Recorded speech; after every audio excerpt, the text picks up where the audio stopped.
Selamat datang di channel Novel Official. Sebelum kalian mendengarkan novel Pesona Pujaan Hati, jangan lupa like, share, and subscribe. Kalau tidak kusentil jantung kalian. Hehehehe. Tanpa lama-lama lagi langsung saja kita masuk di alur cerita novelnya. Bab 1931. Ketika Jennifer dan yang lainnya mendengar ini, mereka terkejut dan terpana. Pada saat yang sama, itu bahkan lebih menarik dan menggembirakan. Dia bertanya, Nyonya Wilson mendapatkan villa elit Thompson menantunya. Penjaga penjara berkata dengan ringan, mereka membeli 1 unit. Ya Tuhan, Jennifer berkata dengan tercengang. Sebuah villa bernilai lebih dari 100 juta yuan. Dia dapat membelinya. Penjaga penjara tersenyum dan berkata, tentu saja, mereka membayar lebih dari 1 juta sebagai jaminan untuk kalian bertiga. Sambil menunggu perdamaian kalian. Ini karena kebaikanmu sebelumnya. Jadi dia ingin kalian keluar dan pergi ke villa elit Thompson untuk memiliki kehidupan yang indah. Jennifer meneteskan air mata. Dan sambil menyeka, dia tersedak dan berkata, kebaikan Nyonya Wilson sama seperti ibuku. 2 lainnya juga bersemangat. Dan salah satu dari mereka menghela napas. Ya, Sister Jennifer. Kamu membantu wanita tua itu. Jadi dia ingin membalas rasa terima kasih. Rasa keadilan Jennifer segera meledak. Dan dia berkata dengan serius, Elaine, bajingan itu sangat tidak berbakti kepada ibu mertuanya. Saya mengajarkannya bahwa itu benar dan wajib dilakukan. Jika dia berani menghina Nyonya Wilson lagi di masa depan, aku tidak akan pernah memaafkannya.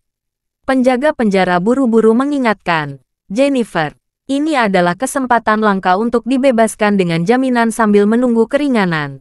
Setelah kamu keluar, kamu harus berubah dengan benar dan tidak pernah melakukan sesuatu yang ilegal atau kriminal lagi.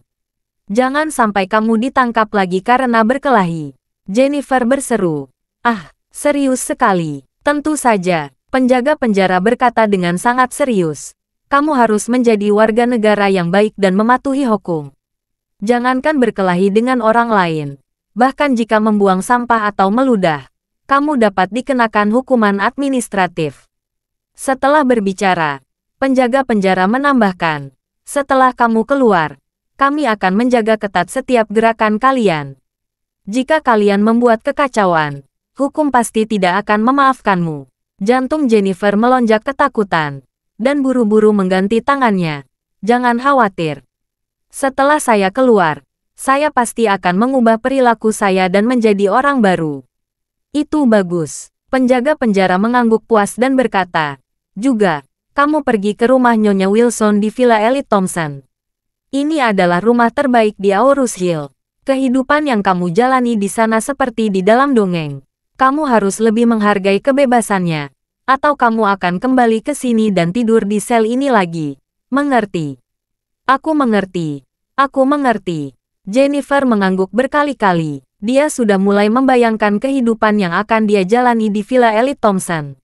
Dia awalnya hanya seorang wanita petani, dan kondisi keluarganya tidak baik. Dia menabung beberapa tahun yang lalu untuk merenovasi rumah tua beratap genteng dengan sejarah lebih dari 20 tahun. Itu lebih baik dari sel penjara. Impian seumur hidup adalah dapat pindah ke kota dan tinggal di gedung dengan 2 kamar tidur. Tetapi harga perumahan di Aurus Hill tidak murah. Dia tidak mampu membelinya, hanya bisa membayangkannya.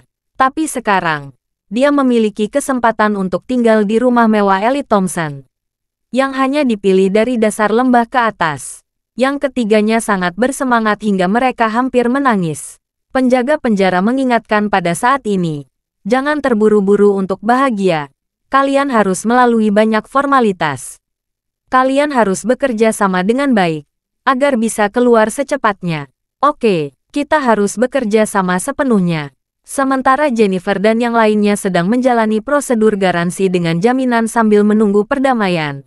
Nyonya Wilson, yang telah lama menunggu di rumah, menerima telepon dari rumah sakit. Di telepon, dokter yang bersemangat bertanya kepadanya begitu dia menjawab telepon. Halo, apakah Anda anggota keluarga Wilson, Christopher dan Harold? Wanita tua Wilson bersenandung. Saya, ada apa? Bab 1932.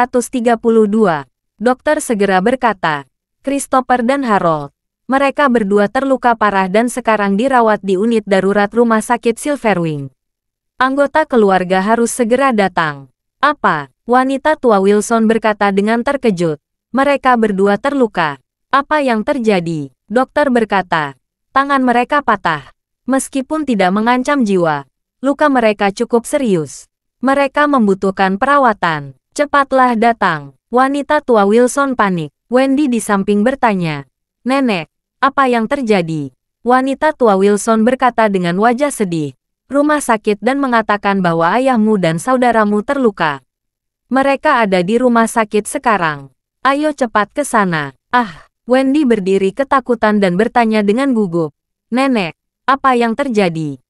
Bukankah ayah dan kakakku memberi pelajaran pada Elaine Jalang itu? Mengapa mereka terluka dan dirawat di rumah sakit? Wanita tua Wilson berkata dengan penuh semangat. Oh, aku juga tidak tahu. Bersiaplah pergi ke rumah sakit. Pada saat ini, Hannah, yang sedang menyiapkan bahan-bahan di dapur, mendengar gerakan itu dan keluar dan bertanya. Bu, ada apa? Apa yang terjadi? Nyonya Wilson tua memelototinya dan berteriak dengan marah. Cepat ganti bajumu. Ikut pergi ke rumah sakit bersama kami. Christopher dan Harold terluka dan dirawat di rumah sakit. Ah, Hannah juga tercengang. Dan berkata, ada apa? Ini, bukan Elaine yang masuk rumah sakit. Mengapa mereka masuk rumah sakit? Wanita tua Wilson berteriak dengan tajam. Jangan banyak bicara kosong. Cepat ganti pakaianmu dan pergi bersama. Hannah tidak berani membuat masalah. Dia langsung mengusap tangan di celemek. Dan berkata dengan tergesa-gesa. Aku akan ganti baju sekarang. 3 generasi wanita dari keluarga Wilson dilaksanakan keluar dari pintu dan langsung menuju rumah sakit Silverwing. Pada saat yang sama, Jennifer, Yara, dan Yulia berjalan keluar dari gerbang besi di tembok samping tinggi sambil memegang gulungan tempat tidur dan pakaian mereka di pintu masuk pusat penahanan wanita Aurus Hill. Begitu keluar, Jennifer segera berkata kepada 2 orang di sekitarnya. Yara, Yulia, mereka bilang, kita tidak boleh melihat ke belakang setelah keluar. Atau kita akan kembali cepat atau lambat. Apakah kalian mengerti? 2 lainnya terus mengangguk. Saya tahu Sister Jennifer. Pada saat ini, Yara bertanya kepadanya. Saudari Jennifer, Nyonya Wilson telah membebaskan kami dengan jaminan. Mengapa dia tidak datang menjemput kami? Itu benar, Yulia juga setuju. Dengan hal besar yang dilakukan, bukankah mudah untuk mengatur mobil untuk kita? Jennifer buru-buru berkata, jangan berpikir seperti itu.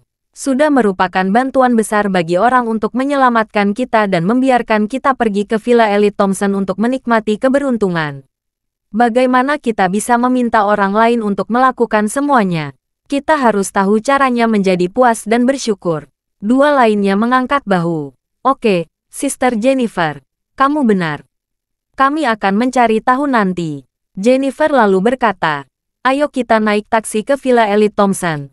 Kita bertiga. Sudah hampir waktunya untuk makan malam. Mungkin Nyonya Wilson akan mengadakan ceramah di rumah dan menunggu kita.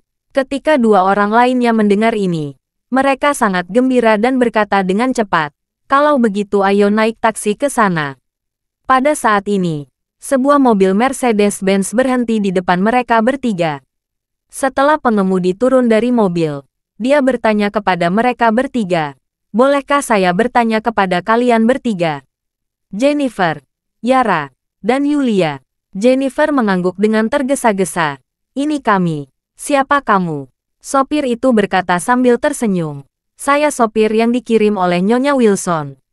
Saya di sini untuk menjemput kalian pergi ke Villa Elite Thompson. Silakan naik. Bab 1933. Setelah mendengarkan pengemudinya, Jennifer melihat sedan Mercedes-Benz yang mewah ini dan berkata dengan penuh semangat, Nyonya Wilson yang tua sangat baik kepada kita. Saya belum pernah naik sedan Mercedes-Benz seumur hidup saya. Yara di sebelahnya tidak bisa menahan diri untuk tidak menghela nafas. Mobil terbaik yang pernah saya naiki adalah mobil polisi ketika saya ditangkap. Yulia mengangguk lagi dan lagi. Kak Yara, aku juga. Sopir mendengar percakapan mereka dan berkata sambil tersenyum. Kalian bertiga, cepatlah masuk ke mobil. Oke, Jennifer menjawab lebih dulu. Buru-buru membuka pintu belakang dan duduk. Dua lainnya juga ingin sekali masuk.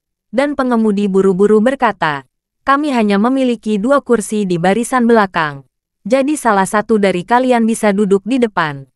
Yara sedang membuka pintu belakang di sisi lain untuk masuk. Dan Yulia, yang mendekat lebih lambat, mau tak mau memaksakan. Ini mobil yang sangat besar, hanya ada 2 kursi di belakang. Kita 3 orang, Jennifer berkata kepadanya di dalam mobil. Kamu tahu, sebenarnya hanya ada 2 kursi di kursi belakang. Karena ada sandaran tangan yang sangat besar di tengah, yang terasa seperti kulit asli. Sangat nyaman bersandar di atasnya. Yara buru-buru duduk dan berkata sambil tersenyum. Benarkah? Aku ingin menyentuh dan merasakannya juga.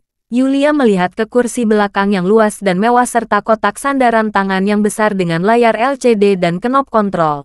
Dan berkata dengan iri, aku juga ingin merasakannya. Yara melambai padanya. Oh, kamu bisa merasakannya lain kali. Cepat masuk. Wanita tua Wilson menunggu kita. Yulia tidak berdaya dan hanya bisa pergi ke co-driver dengan tenang.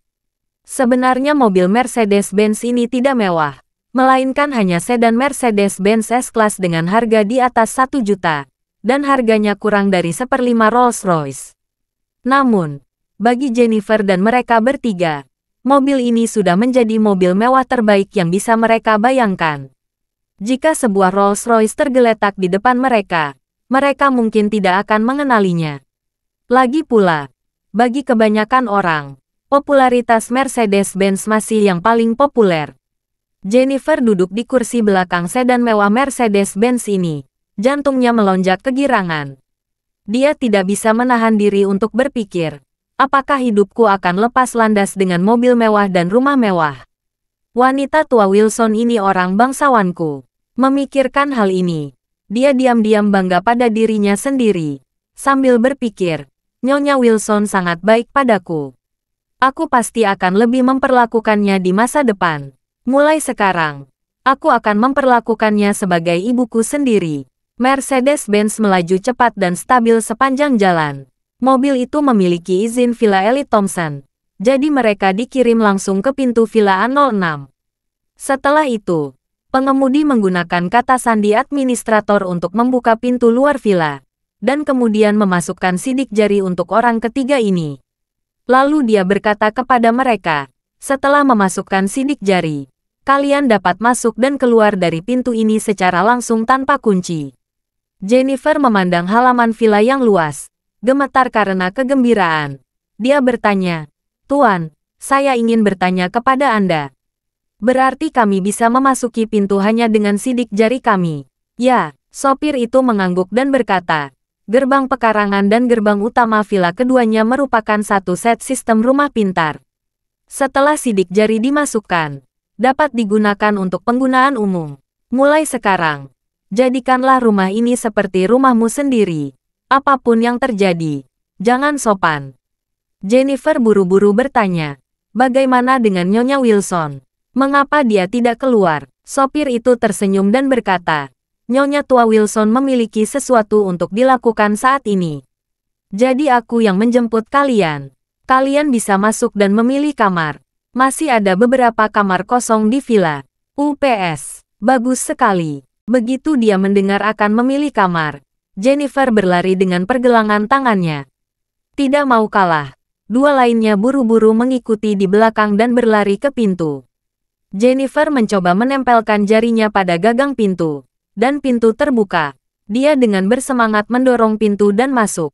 Begitu dia masuk, dia dikejutkan oleh interior yang sangat mewah. Bab 1934. Bagaimanapun, villa ini adalah villa terbaik dan terbesar di kawasan perkotaan Aurus Hill, dan memiliki ikatan yang sangat mewah. Oleh karena itu, Jennifer dan yang lainnya baru melihat sekali ini dan menjadi benar-benar gila. Sebelum datang, mereka juga sudah membayangkan seperti apa bagian dalam villa Nyonya Wilson. Namun, bahkan tebakan paling berani mereka jauh dari situasi sebenarnya dari villa ini. Yulia berseru, ini, villa macam apa ini? Ini seperti istana. Kan? Hah, Yara berseru. Ini jauh lebih mewah dari istana. Ya Tuhan, lihat sofa itu. Terlalu indah. Aku akan berbaring. Dengan mengatakan itu, orang itu sudah berlari menuju sofa. Aku juga mau. Yulia melihat Yara telah pergi. Dan dia tidak mau meninggalkannya dan berlari liar sepanjang jalan. Set sofa ini merupakan sofa top ala Eropa yang didatangkan langsung dari Italia khusus digunakan untuk keluarga kerajaan Eropa. Didatangkan langsung dari luar negeri oleh pemilik asli villa dengan harga lebih dari 1 juta. Berbeda dengan furnitur Huang Huali yang kayunya mahal, namun tidak nyaman digunakan. Setara dengan membeli satu set batu bata emas sebagai kasur. Sangat mahal, tetapi keras. Oleh karena itu, furnitur Huang Huali lebih seperti produk keuangan. Namun furnitur bergaya Eropa ini berbeda. Ini terutama mahal dalam merek, dalam pengerjaan, dalam penampilan yang luar biasa mewah dan kenyamanan yang teliti. Oleh karena itu, sofa jenis ini sebenarnya merupakan barang konsumsi mewah kelas atas. Setelah keduanya melemparkan diri ke sofa, mereka lupa melepas sepatu mereka. Mereka langsung meletakkan kaki di atas sofa, terus-terusan mengulur-ulur badan dan mencari posisi yang paling nyaman. Jennifer buru-buru berkata, "Hei, kalian berdua, pelan-pelan, jangan jatuh di sofa. Dan sol sepatumu mengotori sofa." Yulia berkata sambil tersenyum. "Oh, tidak apa-apa. Bukan supir tadi mengatakan, kita melakukan seperti rumah kita sendiri. Saya suka memakai sepatu saat tiduran di sofa rumah." Yara berkata dengan penuh semangat. "Sister Jennifer, sini rasakan. Sofa ini sangat nyaman. Saya tidak berpikir kursi Kaisar Giok duduk di langit begitu nyaman." "Benarkah?" Jennifer berkata sambil tersenyum. "Saya pikir sofa ini sangat bagus, sangat bergaya. Saya akan mencobanya." Setelah dia selesai berbicara, dia berjalan ke sofa satu kursi dan duduk. Ini sangat lembut. Jennifer berbaring di sofa, tenggelam dalam kulit lembut, duduk dengan gembira. Yulia, yang sedang berbaring di samping, berkata, "Oh, Kak Jennifer, kamu belum mencoba berbaring. Sofa ini lebih nyaman untuk berbaring." Setelah selesai berbicara, dia buru-buru mencapai sofa dan berbalik, menarik Jennifer, dan berkata dengan datar, "Sister Jennifer, coba berbaring. Saya yakin kamu tidak akan mau bangun setelah berbaring."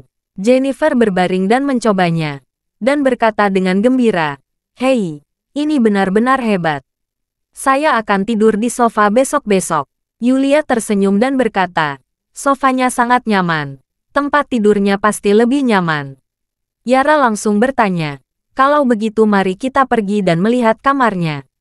Villa ini sangat besar. Kita masih bisa memilih kamar kita bertiga." Jennifer berkata, "Baiklah, mari kita tunggu wanita tua itu kembali dan biarkan dia mengatur kamar untuk kita." Yulia menyeringai, "Saya tidak sabar. Kamar di villa ini pasti besar atau kecil. Ada yang menghadap ke selatan, ada yang menghadap ke utara. Saya ingin menghadap ke selatan, lebih besar yang bisa berjemur di bawah sinar matahari setiap hari."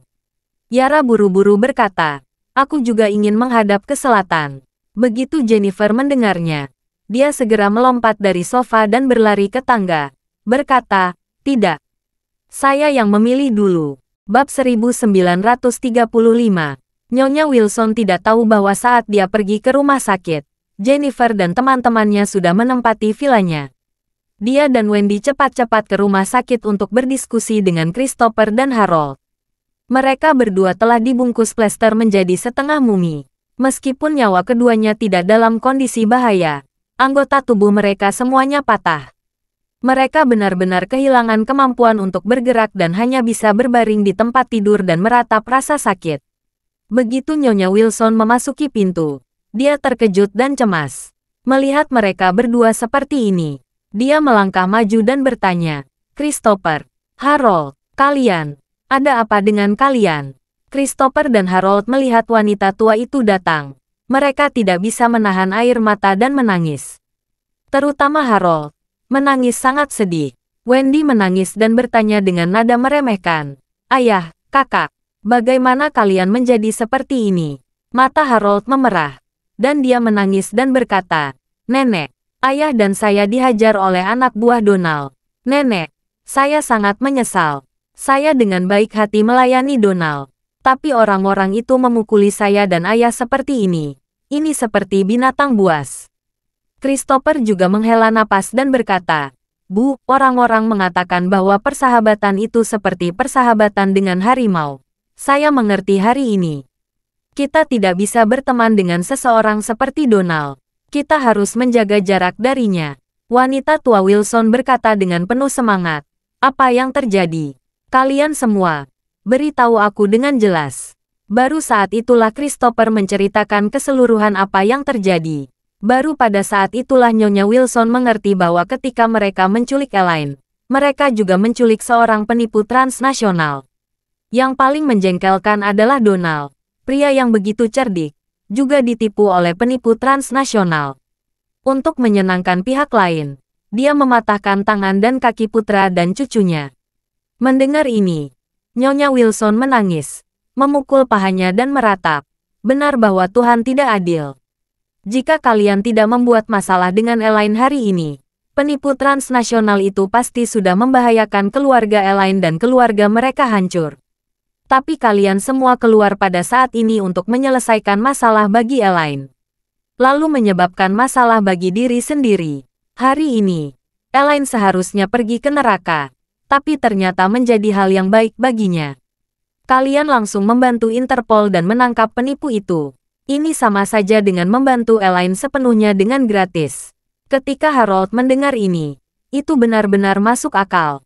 Dia menangis lebih keras dan berkata seperti orang gila, "Saya tidak menyangka kami akhirnya membantu bajingan Elaine.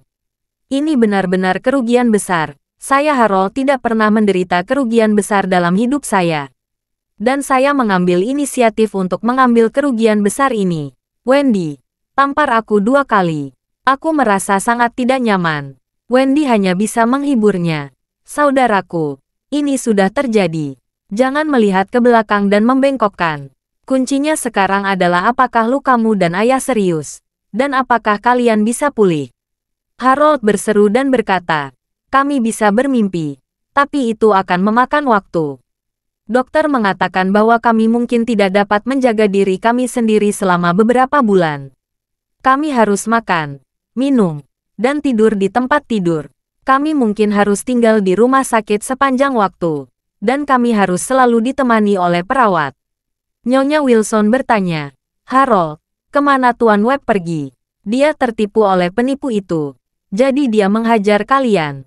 Kemudian, identitas penipu terungkap.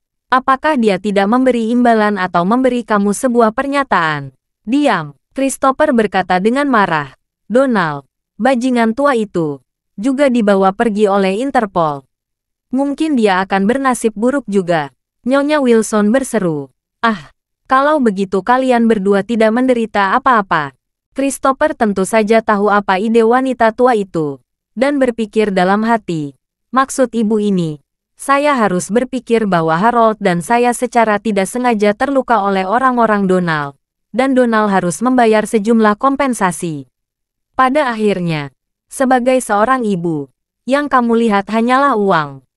Memikirkan hal ini, Christopher merasa sedikit tertekan, dan berkata, "Bu, kamu bisa membayar biaya rumah sakit dulu, mengarahkan kami ke ruang rawat inap. Mengenai Donald, jika dia muncul, kamu bisa meminta penjelasannya." "Oke." Nyonya Wilson harus menganggukkan kepalanya dan berkata, "Saya akan membayar biaya rumah sakit." Bab 1936. Dengan itu, Nyonya Wilson berbalik dan meninggalkan bangsal. Dia berjalan ke kantor kasir dan berkata, "Saya akan membayar biaya rumah sakit Christopher dan Harold." Kasir berkata, "Biaya perawatan 26.700 yuan. Dan ada tambahan 80.000 yuan untuk uang jaminan rawat inap. Totalnya adalah 100.670 yuan." Nyonya Wilson hanya bisa merasakan sedikit rasa sakit. Meskipun 100.000 yuan tidak banyak, itu tidak terlalu kecil. Jika aku tidak mendapatkan uang ini kembali dari Donald dengan kompensasi 100 kali lipat, kamu tidak akan bisa tidur dalam mimpimu. Memikirkannya, Nyonya Wilson mengeluarkan kartu bank dari dompetnya dan menyerahkannya kepada kasir. Ayo, gesek kartunya. Kasir mengambil kartu itu, menggeseknya di mesin pos, memasukkan jumlahnya, dan berkata kepada wanita tua itu, silakan masukkan kata sandinya. Nyonya Wilson menekan angka password dan melakukan konfirmasi. Namun mesin pos tidak secara otomatis mengeluarkan perintah tersebut. Anggota staf yang bertanggung jawab atas kasir meliriknya dan berkata, kartu Anda telah dibekukan. Silakan ganti kartu lain. Apa? Dibekukan? Nyonya Wilson mengerutkan keningnya. Bagaimana mungkin? Saya memiliki puluhan juta di kartu ini. Pada awalnya, setelah Donald membantu keluarga Wilson melunasi tunggakan dan bank membuka segel properti yang sebelumnya disegel, deposit Nyonya Wilson dikembalikan sebagian. Setelah itu, Donald menyumbangkan uang pada keluarga Wilson, dan Nyonya Wilson juga menemukan cara untuk menemukan beberapa perusahaan yang membantu orang mendapatkan uang, dan memasukkan uang itu ke kartunya. Sekarang dia memiliki lebih dari 20 juta uang tunai di rekeningnya, yang akan menjadi uang pensiun untuk dirinya sendiri. Sekarang, pihak lain tiba-tiba memberitahu dia bahwa kartu ini terhenti, dan dia tiba-tiba menjadi gelisah. Bagaimana pihak lain bisa mengetahui jika dia memiliki puluhan juta di kartunya? Dia berkata dengan tidak sabar, saya tidak dapat mengontrol berapa banyak uang yang Anda miliki di rekening Anda. Tetapi mesin pos ini memberi umpan balik bahwa kartu telah dibekukan. Anda punya masalah. Anda bisa menghubungi bank. Nyonya Wilson terkejut dan dengan cepat mengeluarkan ponselnya dan menelepon bank. Setelah menunggu beberapa lama untuk layanan manual, dia langsung bertanya, mengapa bank Anda membekukan kartu saya? Apa hak Anda untuk melakukan ini? Pihak bank berkata dengan sabar, maaf, saya lihat bahwa kartu Anda memang dibekukan.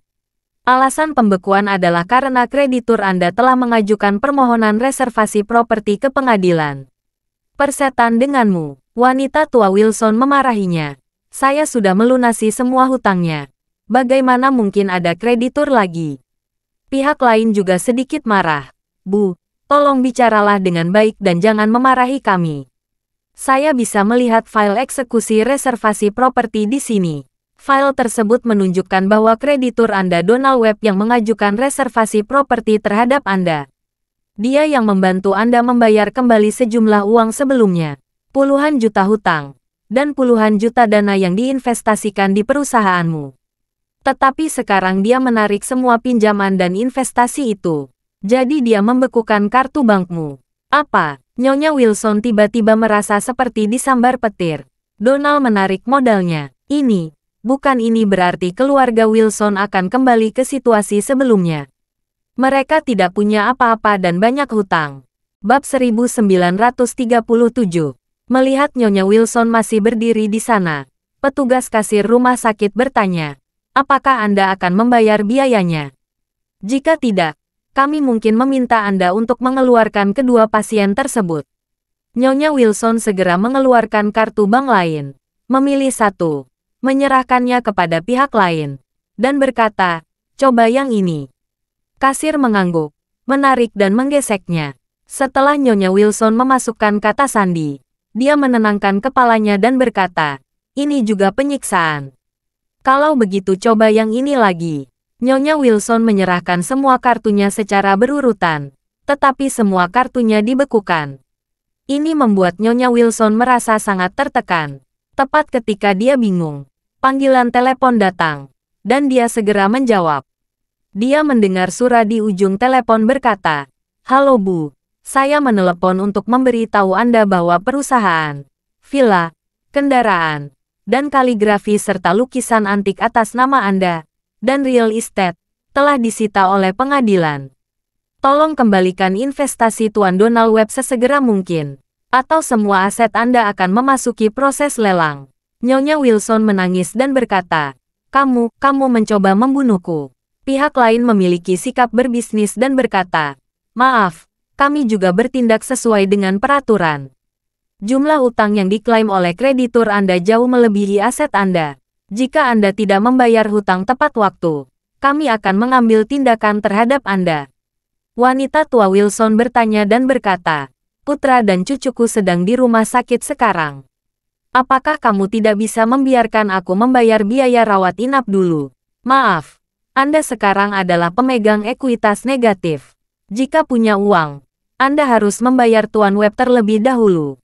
Kamu sialan. Nyonya Wilson meraung marah. Apa perbedaan antara kamu dan meminum darah manusia?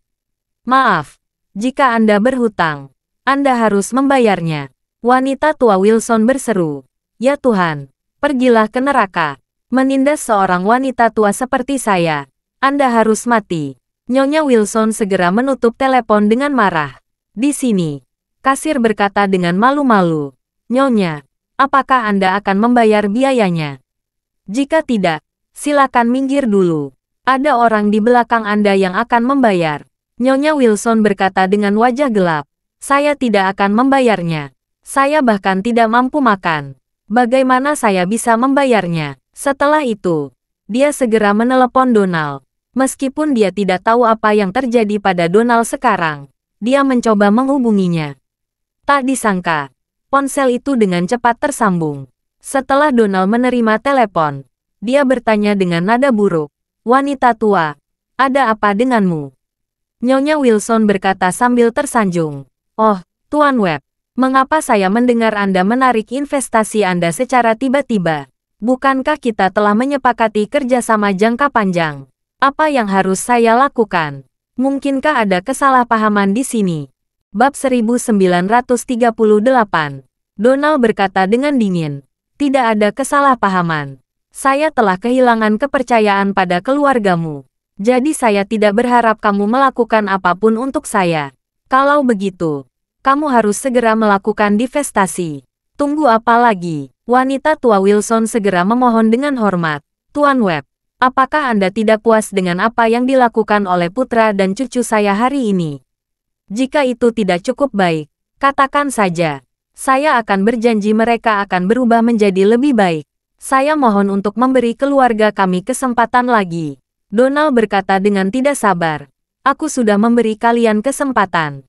Poinnya adalah, kamu tidak memenuhi harapanku. Jadi jangan datang dan mohon saya lagi sekarang. Nyonya Wilson sangat putus asa. Dan dia tiba-tiba memikirkan villa. Dia bertanya, Tuan Webb, tentang villa. Kita menandatangani perjanjian di awal, dan Anda setuju untuk meminjamkannya kepada kami untuk menempatinya selama 10 tahun.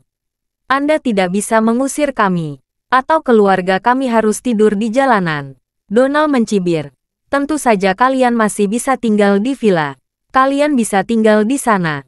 Tetapi kamu harus menjelaskan kepada Anda bahwa, jika dia berani menceraikan Hannah, maka putraku akan segera mengusir seluruh keluargamu. Nyonya Wilson berkata dengan marah, Tuan Webb, Anda tidak membutuhkan kami untuk berduka dengan Charlie lagi. Jadi mengapa Anda ingin putra saya terus bersama wanita kotor Hannah itu? Anda juga tahu bahwa hal yang paling dibenci pria adalah diselingkuhi oleh istrinya sendiri. Selama Hannah ini masih ada, putraku tidak akan pernah bisa melewati rintangan ini. Donald berkata dengan nada menghina, putramu tidak bisa melewati rintangan ini. Itu tidak ada di dalamku. Hannah berada di bawah perlindunganku. Jika kamu tidak mau, kamu bisa keluar dari Villa Elite Thompson dan pergi. Dan biarkan Hannah tinggal di sana. Begitu Nyonya Wilson mendengarnya, dia segera menyadari bahwa dia tidak bisa mengatakan lebih banyak. Jika dia terus berbicara dengan Donald, dia mungkin bahkan tidak dapat mempertahankan hak untuk tinggal di villa. Nyonya Wilson telah mengalami rasa hidup di jalanan. Jadi dia tidak pernah ingin menjalani kehidupan yang sulit lagi. Dia berpikir dalam hatinya, selama saya dapat mempertahankan hak untuk tinggal di Villa E.T. Thompson, bahkan jika putra saya memiliki topi hijau di kepalanya, saya dapat menerimanya. Saya sudah sangat tua, saya tidak bisa hidup bertahun-tahun. Dalam beberapa tahun ke depan, saya tidak ingin menderita seperti itu lagi. Jadi, dia hanya bisa berbohong dan setuju. Dia berkata, Tuan Webb, jangan khawatir. Saya pasti akan mempertahankan Hannah di keluarga Wilson. Donald menampilkan dingin dan berkata, kamu tahu diri. Jangan hubungi aku lagi. Nyonya Wilson bertanya, Tuan Webb, jangan terburu-buru menutup telepon. Saya punya bantuan satu hal lagi yang ingin saya minta Anda. Sebutkan, Nyonya Wilson berkata. Putra dan cucu saya keduanya terluka parah. Dan sekarang saya tidak punya uang untuk perawatan. Bisakah saya menyusahkan Anda untuk meminjamkan kami ratusan ribu untuk bantuan darurat? Meminjam ratusan ribu, Donald berkata dengan nada meremehkan.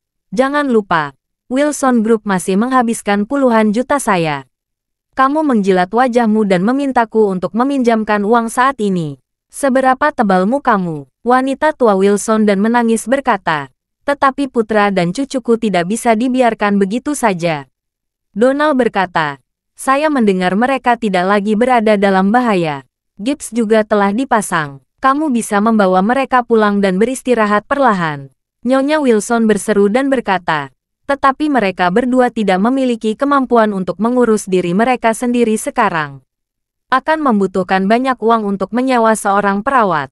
Donald tersenyum dan berkata, "Yah, kamu tidak perlu khawatir sama sekali. Saya akan memberitahu rumah sakit tentang biaya perawatan mereka. Kamu tidak perlu membayarnya. Kamu dapat keluar rumah sakit kapan saja. Selain itu, saya sudah mengatur 3 pembantu. Tunggu saja, 3 orang ini akan membantu kalian dengan baik." Pada saat ini, Nyonya Wilson merasakan secercah kemanusiaan di diri Donald. Dia berpikir dalam hati, bagaimanapun, Tuan Webb masih meminjamkan villa itu untuk kita, dan mengatur 3 pembantu untuk datang. Ini tidak buruk, mungkin dia benar-benar marah. Jadi dia membuat keputusan untuk menarik modal. Mungkin dia akan kembali berinvestasi pada keluarga Wilson jika saya lebih baik. Memikirkan hal ini, Nyonya Wilson langsung buru-buru berkata dengan penuh terima kasih. Terima kasih banyak, Tuan Webb. Bab 1939. Pada saat ini, situasi Elaine juga sangat tragis. Dia juga dikirim ke rumah sakit terbaik, Aurus Hill Orthopedics, oleh orang-orang Albert. Mereka segera mengatur agar para ahli melakukan operasi sendi pada lututnya. Untuk cederanya, cara terbaik adalah menjalani operasi dalam waktu sesingkat mungkin. Setelah lutut dibalut dengan pelat baja dan paku, bungkus dengan gips untuk perlindungan. Dengan cara ini, efek pemulihan terbaik juga bisa didapat. Setelah operasi, ketika dia kembali ke bangsal, anak buah Albert sudah menunggunya. Bawahan itu berkata kepada Elaine, "Nyonya Elaine, Anda telah memberikan kontribusi besar untuk menangkap Cecilia. Semua biaya perawatan Anda akan ditanggung oleh Interpol." Elaine melihat kaki yang mencurigakan, yang diplester lagi, dan menangis. Dia bertanya-tanya, "Kamerat Interpol, kamu tidak bisa membiarkan Cecilia pergi, bagaimana caranya?" Pria itu mengangguk dan berkata dengan sungguh-sungguh, "Nyonya Elaine, jangan khawatir, kami pasti akan membawanya ke pengadilan." Setelah berbicara, dia bertanya lagi, "Ngomong-ngomong, Nyonya Elaine, demi keselamatan pribadi Anda, ada satu hal lagi yang harus saya ingatkan." Begitu Elaine mendengar bahwa itu bahkan masalah keselamatan pribadinya, dia buru-buru berkata, "Katakan." Pria itu berkata dengan serius, "Cecilia adalah penipu internasional. Di belakangnya adalah kelompok penipuan besar yang mencakup puluhan negara. Meskipun kami telah menangkap Cecilia, banyak rekan Cecilia yang belum ditangkap. Jadi, Anda tidak boleh memberitahu siapapun tentang masalah ini. Atau kemungkinan besar kelompok penipu ini akan membalas Anda." Ketika Elaine mendengar ini, dia menangis. "Ini belum berakhir. Saat aku masuk pusat tersingkir, aku sangat menderita dan kakiku patah. Kakiku baru pulih dan saya belum sempat melompat selama 2 hari ini. Atau karena ini, kakiku patah lagi. Kamu bilang mereka akan datang untuk membalasku. Lalu apa yang akan aku lakukan di masa depan? Mengapa aku begitu sengsara?" Pria itu buru-buru menghibur. "Nyonya Elaine, jangan putus asa. Kali ini berbeda dari kali terakhir." Elaine menangis dan bertanya, "Apa bedanya? Bukankah kamu belum menangkap semuanya? Selama mereka masih memiliki rekan di luar, mereka mungkin akan datang untuk membalas saya. Dan kali ini kalian menangkap bos mereka, Cecilia. Mereka tidak akan membiarkan pergi begitu saja. Mereka mematahkan kaki saya sebelumnya, dan mungkin akan membunuh saya setelah ini." Pria itu menjelaskan, Nyonya Elaine. Kami harus sangat berhati-hati. Tidak boleh ada desas-desus tentang penangkapan Cecilia. Selama kami tidak mengungkapkannya, Anda juga tidak boleh mengungkapkan masalah ini. Tidak akan ada pertengkaran masalah ini denganmu. Baru pada saat itulah Elaine menghela nafas lega, dan kemudian bertanya, tapi lihat betapa besarnya aku sekarang. Kakiku patah, wajahku bengkak seperti kepala babi, dan seikat rambut dicabut oleh Cecilia itu. Bagaimana saya harus menjelaskannya kepada keluarga saya? Pria itu berkata, sebenarnya, masalah ini mudah dijelaskan. Bagaimana Anda menjelaskannya kepada keluarga Anda saat masuk pusat terpencil? Elaine berkata, saya memberitahu mereka saat itu bahwa saya ditipu masuk ke dalam organisasi MLM. Lalu saya dibawa ke pusat terpencil sebagai karyawan MLM. Pria itu mengangguk dan berkata, kalau begitu, sekarang bisa memberitahu keluarga Anda bahwa anggota beberapa skema piramida sengaja membalas Anda. Mereka memukuli Anda seperti ini. Saya pikir mereka akan mempercayainya. Elaine menghela napas.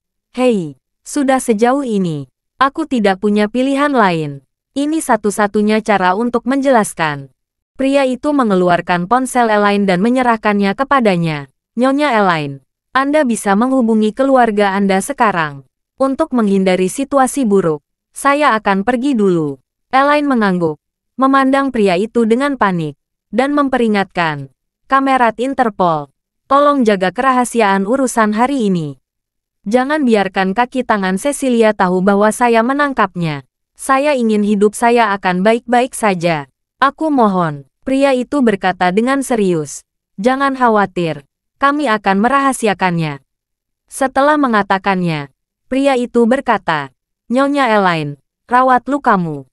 Aku pergi dulu. Setelah pria itu pergi, Elaine mengangkat telepon dan segera menelepon Claire.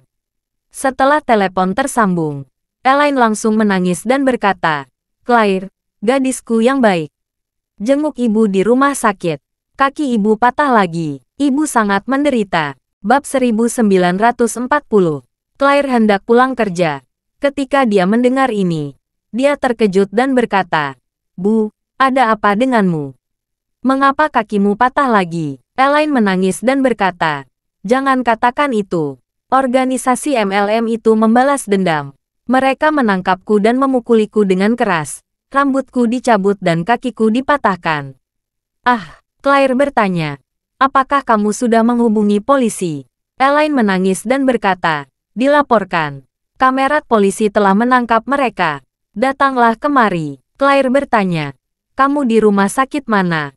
Aku akan pergi sekarang. Elaine bertanya dan berkata, saya di rumah sakit ortopedi Aurus Hill ini. Cepatlah datang. Claire berseru, oke, tunggu sebentar. Bu, aku akan segera tiba. Claire menutup telepon Elaine dan langsung menghubungi Charlie saat mengemudi ke rumah sakit. Charlie sudah kembali ke rumah. Dia sedang menonton TV di ruang tamu membayangkan pura tidak terjadi apa-apa. Jacob juga sudah kembali dan akan membuat teh dan minum dengan Charlie. Ketika Charlie menerima telepon dari Claire, dia sudah tahu apa yang sedang terjadi. Tetapi dia pura-pura tidak tahu, dan bertanya, istriku, apakah kamu sudah pulang dari bekerja? Claire buru-buru berkata, suamiku, kamu di mana? Charlie berkata dengan santai, aku di rumah. Claire bertanya lagi, di mana ayah? Charlie berkata, ayah juga ada di rumah, baru saja kembali. Claire buru-buru berkata, kalau begitu kamu dan ayah, cepat dan pergi ke rumah sakit ortopedi. Ibu di rumah sakit, aku mengemudi ke sana sekarang. Kita bertemu di rumah sakit. Charlie pura-pura terkejut dan bertanya, apa? Ibu di rumah sakit lagi? Ada apa? Claire berkata dengan sedikit terisak. Dia dibalas oleh orang-orang dari organisasi MLM. Orang-orang itu mematahkan kakinya. Saya belum tahu situasi spesifiknya. Jadi saya harus segera ke rumah sakit. Charlie berkata, baiklah, aku dan ayah akan segera pergi. Oke, sampai ketemu di rumah sakit. Jacob ingin membuat teh. Mendengar ini, dia bertanya dengan heran. Charlie, apa yang terjadi? Charlie berkata, kaki ibu patah, dan dia berada di rumah sakit. Orang-orang dari organisasi MLM membalas dendam padanya. Ayo cepat kita ke sana. Jacob bertanya dengan heran. Kaki Elaine patah lagi. Apakah kamu mengatakan yang sebenarnya? Charlie berkata dengan malu. Ayah, apa yang kamu pikirkan? Ayah sepertinya cukup bahagia. Jacob berkata dengan serius. Charlie, masuk akal untuk mengatakan bahwa aku benar-benar tidak boleh memulai kemalangan. Tetapi saat saya membayangkan Elaine mengenakan gips di kakinya dan bersandar pada tongkat, saya ingin tertawa terbahak-bahak. Ini agak tidak sopan mengatakannya. Hahaha. Charlie menggelengkan kepalanya tanpa daya. Kamu juga tahu bahwa kamu tidak baik. Kamu tidak boleh tertawa ketika melihat ibu nanti. Jacob mengangguk. Jangan khawatir. Aku bisa menahan diri. Setelah berbicara, dia buru-buru meletakkan set teh dan mendesak. Menantu yang baik. Ayo cepat. Aku tidak sabar untuk melihat betapa malunya dia sekarang. Terima kasih sudah mendengarkan cerita novel Pesona Pujaan Hati. Sampai jumpa di novel selanjutnya.